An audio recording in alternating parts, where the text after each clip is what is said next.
आज की special master class में सबका स्वागत है। बिल्कुल एक क्लास टीचर की तरह आज हम शेक्सपियर के सबसे लॉन्ग और आर्गुएबली सबसे इन्फ्लुएंशियल प्ले हैमलेट का एक स्ट्रक्चर्ड और क्रोनोलॉजिकल डीप डाइव करेंगे। हम हर उस हिस्टोरिकल और थिएट्रिकल कॉन्टेक्स्ट को डिकोड करने वाले हैं जो इसे एक ट्रू मास्टरपीस बनाता है। तो चलिए शुरुआत करते हैं और सबसे पहले इस प्ले की फिजिकल सेटिंग को विजुलाइज करते हैं।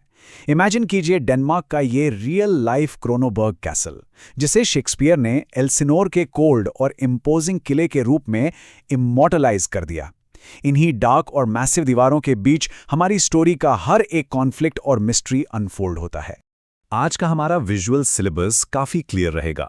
हम ओरिजिन्स और हिस्टोरिकल कॉन्टेक्स्ट से स्टार्ट करेंगे, फिर कोर्ट के फ्रेंड्स और एनिमीज पर मूव करेंगे। इसके बाद एक्ट 1 से 3 तक ट्रेजेडी की शुरुआत देखेंगे और एक्ट 4 और 5 में मैडनेस और मर्डर का केओस।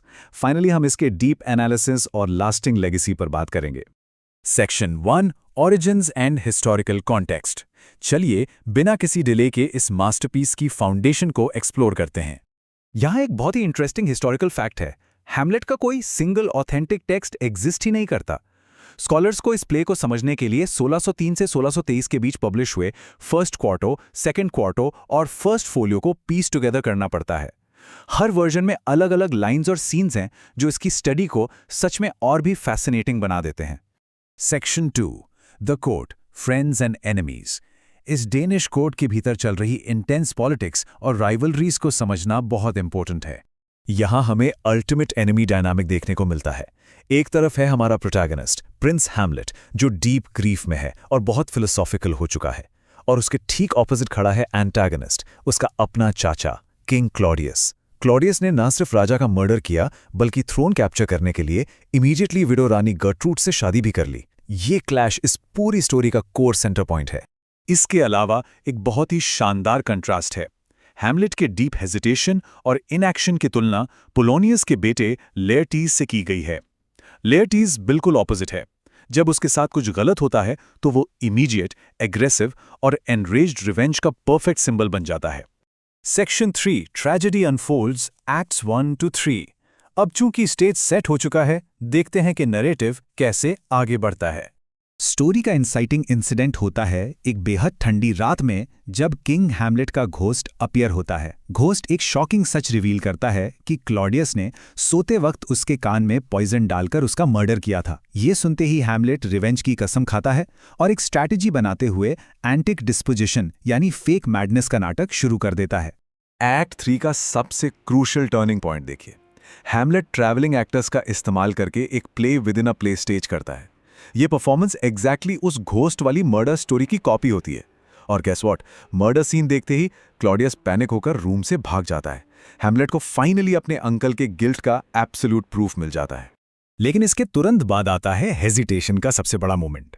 हैमलेट चुपके से क्लॉडियस के पीछे जाता है, जो घुटनों के बल प्रेयर कर रहा होता है। वो उसे वहीं खत्म कर सकता था, लेकिन रुक जाता है।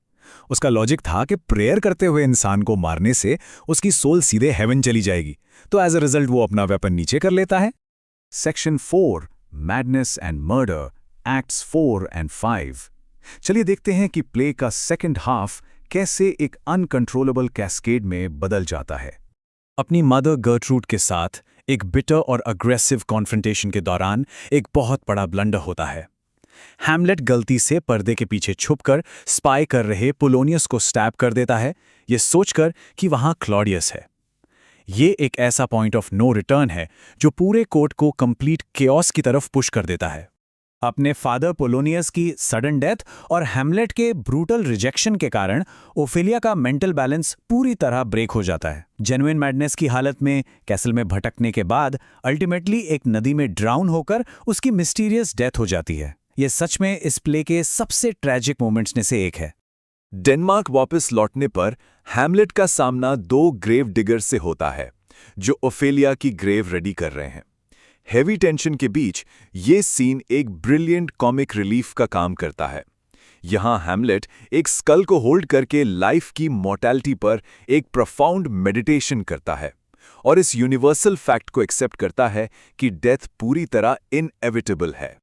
प्लॉट अब अपने एक्सप्लोसिव क्लाइमैक्स पर पहुंचता है। क्लॉडियस एक रिग्ड फेंसिंग मैच सेटअप करता है। मुकाबले के दौरान रानी गर्ट्रूड गलती से पॉइजन वाइन पी लेती हैं। लड़ाई में हैमलेट और लेआर्टेस दोनों ही पॉइजन ब्लेड से वुंडेड हो जाते हैं और मरने से ठीक पहले हैमलेट फाइनली क्लॉडियस को मार डालता है। पूरी रॉयल फैमिली एक झटके में खत्म हो जाती है और डाइंग हैमलेट नॉर्वे के प्रिंस फॉर्टिनब्रास को अपना सक्सेसर नेम कर देता है। Section 5 analysis and lasting legacy. Plot से आगे बढ़कर अब एक्सप्लोर करते हैं कि अलग अलग क्रिटिकल लेंसेज से इस टेक्स्ट को दुनिया के ग्रेटेस्ट प्लेज में क्यों गिना जाता है। टू बी और नॉट टू बी, ये वर्ल्ड लिटरेचर की शायद सबसे फेमस लाइन है। हैमलेट के इस तरह के सॉलिलोकीज प्ले के फिजिकल एक्शन को पॉज कर देते हैं और सीधे एग्जिस्टेंस के मीनिंग पर सवाल उठाते हैं। ये कॉन्सेप्ट्स इस कैरेक्टर को रिलेटिविज्म और एग्जिस्टेंशियलिज्म से बहुत गहराई से जोड़ देते हैं। फॉर इंस्टेंस 1899 में सिगमंड फ्रॉयड ने साइकोएनालिसिस को एक्सप्लेन करने के लिए इस प्ले का यूज किया। फ्रॉयड का सजेस्ट करना था कि हैमलेट की हेजिटेशन एक अनकॉन्शियस ऑडिबल कॉन्फ्लिक्ट का रिजल्ट है, यानी क्लॉडियस ने वही किया जो हैमलेट की अपनी रिप्रेस्ड डिजायर्स चाहती थीं। इसीलिए उसकी नफरत धीरे धीरे सेल्फ रिप्रोच और अपराध बोध में बदल जाती है। वहीं दूसरी तरफ फेमिनिस्ट थ्योरिस्ट्स गर्ट्रूड और ओफेलिया पर लगे सिस्टेमिक कंस्ट्रेंट्स पर फोकस करते हैं। उनके अकॉर्डिंग ओफेलिया का मैडनेस में जाना कोई पर्सनल वीकनेस नहीं है, बल्कि ये अर्ली मॉडर्न इंग्लैंड में पैट्रियार्कल कंट्रोल और अपनी लाइफ के पावरफुल मैन जैसे फादर, ब्रदर और हैमलेट के सपोर्ट को लूज करने का डायरेक्ट इम्पैक्ट है। आज के इस सेशन को कंक्लूड करते हुए एक बहुत ही बड़ा फिलोसॉफिकल सवाल सामने आता है, क्या हैमलेट का एक्शन लेने में डिले करना एक फ्रैक्चर्ड और अनस्टेबल माइंड का रिजल्ट है, या फिर एब्सोल्यूट फिलोसॉफिकल क्लैरिटी का एक बहुत ही प्रोफाउंड बर्डन है? यही वो अल्टीमेट मिस्ट्री है जो ह्यूमन साइकी की एंडलेस एक्सप्लोरेशन को इनवाइट करती है। इस मास्टर क्लास में जुड़ने के लिए बहुत बहुत धन्यवाद।